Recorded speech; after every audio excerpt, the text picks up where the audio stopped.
कोण आहे ही? बापरे ही कोण आहे? चालू करूनच बे. अगं मम्मी एवढा मोठा टिका लावलाय तू.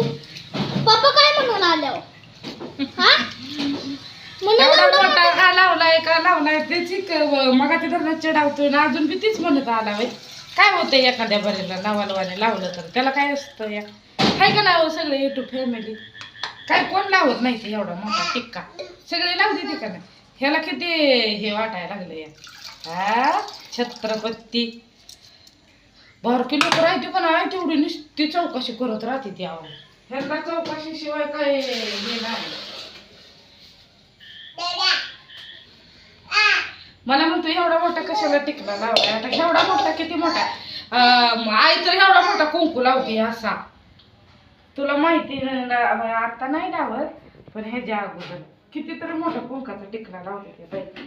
मी गंध लावलाय जरा लावला नावालवानी त्याला काय असतंय स्पेशल म्हणून छान असतं मस्त पैकी त्याला काय होते भात करणार आहे वे. भात लावणार आहे. हे दीदी सर बाजूला केस तर जिथं नाही तिथं आहे की केसांचं रुई खायला लय कळते केस माझे मी लावायला लागले. तू कर चॅनेलवर कोण नवीन असेल तर प्लीज चॅनेल सबस्क्राईबर करा आणि छान छान कमेंट करा. सबस्क्राईबर करायला विसरू नका. नवीन कोण बघत असेल तर नक्की सबस्क्राईबर करा आणि लॉंग व्हिडिओ बघा. स्वप्नीलची कॉमेडी चांगली आहे त्याच्यामध्ये छान बनवलेलं आहे ते ना माझी आणि स्वप्नीलची साय चांगली व्हिडिओ आहे कॉमेडीची. आज भाजीला विशेष काय नाही आपलं हेच आहे काय आहे बटाटा बनवायला लागले. सकाळी बनवला होता दोडका त्याच्या सकाळी बनवली होती मटकी त्याच्या सकाळी बनवली होती शेवग्याची शेंग काहीतरी भाजीला आणून ठेवायला.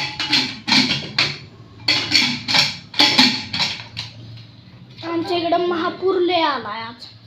पाणी पाऊस झालाय ना भरपूर ते दारात पाणी साठतंय त्याच्यानं म्हणतोय महापूर आलाय आमची महापूर आलाय. महापूर इकडं गावखेड्याला येत नाही पंढरपूरला अजून कोल्हापूरला सोलापूरला नाही पंढरपूर तालुका पंढरपूर आहे तालुका पंढरपूर जिल्हा सोलापूर आहे. माझं माहेर आहे ना पंढरपूर त्याच्यामुळे मला माहिती आहे. मम्मीच्या हातावर किती गोंधळ नाही ते चांगलं नाही दिसत दिसतोय की अजून आहे.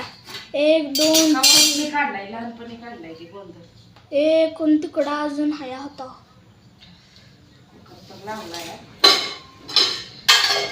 बटाट्याची भाजी छान अशी मस्त पैकी.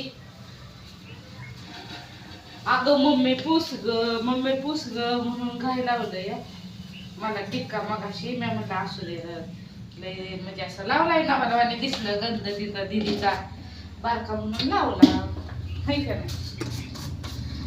मला कुकर तर लावलाय ती दाबाईने केली होती शी तिला धुवून आणली. स्वप्नील म्हणला मला बटाटा खायचा आहे बटाट्यातून बनव चालतंय म्हणजे बनवते बटाट्याचा जिरं मोहरी वापरलं तांबडा तिखट हळद मीठ एकाच वाटीत काढून घेते मी मला पटकी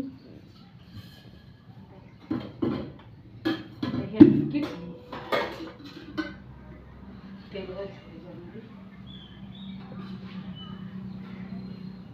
बघा किती टिकलं लावले ती बघा एका दोन एकदा लावलाय लाल वरण लावलाय पांढरा आणि त्या वरण लावलाय काळा. मी पहिला असला लय गंध लावायचे आता लावत नाही नाहीतर मला लय आवडायचं गंध लावायचं. अजून तो मला सांगते गोपीचंद अजून गोपीचंद जास्त लावलाय ते चंदन काय नाही जास्त लावलं गोपीचंद जास्त लावलाय. गोपीचंद म्हणजे असा हातावर खालायचा आणि लावायचा ते रोज सकाळी डोक्याला असा टिक्का. आता तुम्हाला सांगायचं म्हणजे विशेष आम्ही ती गबी माळ करीत होतो आमच्या गळ्यात सगळ्यांच्या माळा होत्या. आता तुम्ही म्हणताल का माळ काढली तर काय आता ते सांगायचं त्या कोरोनातली लई भानगड मोठी झाली तर माझी भाऊजाई म्हणली घातली म्हणली कवा तरी मरायचंच असतंय, एकदा मरायचंच होतं की बिहानं काढली ना ते कोरोनात. ह्याच्या पप्पाने काढली म्हणून मी बी काढली. स्वप्नीलचं तर शरीर कसलं सुद्धा वशाटामध्ये असं बाटलं नव्हतं. एवढा ती म्हणजे शुद्ध शाकाहारी होता. आम्ही खाल्लेलं तर होतं लहानपणी असं, पण स्वप्नीलनं अजिबात नाही. माझ्या त्याला दुधात सुद्धा नव्हतं स्वप्नीला. एवढा स्वप्नील शाकाहारी मस्त होता. त्याच्या पप्पाने सगळा कोरोना घोटाळा केला. बिहून करोना आला. काय करायचं माळा घेऊन म्हणून माळा आमच्या तिघाच्या बी काढल्या तिने. लक्ष्मी म्हणजे कुठून काय बोलायला येईना, काय म्हणायला येईना. गावा झाला एकदा ना माळ घातलेली काढू नाही म्हणते ती, पण काय आता झाला हात माझा, काय करायचं आता घालायची नाही. घातलं तरी चांगलंच आहे. देव कुठं तरी पुण्याचं फळ देतो असं नसतंय की, पण माणसाचं मन आहे. आधी खाली मला पण घालायचे मग घातले असं. लसूण छान भाजलाय. मी काढणार नव्हतो तरी तुम्ही माझी मुद्दा म्हणून माळ काढली. जबरदस्तीनं काढली. एक मिनिट आहे. दीदीनं पाणी सांडलं बाहेर जाऊन पळत गेली. ते दररोज उघड असला का नाही बॅनर तिथं काय चिटकून ती तशी गडबड करते या. लय आगावपणा करते या. अजिबात ऐकत नाही. मला तर लय टेन्शन येते. पाणी सांडलं घरात दररोज 2 जग पाणी सांडलं बाटलीतलं घेऊन. मम्मी चला भेटूया नंतर त्या व्हिडिओ मध्ये. सगळ्यांना बाय बाय.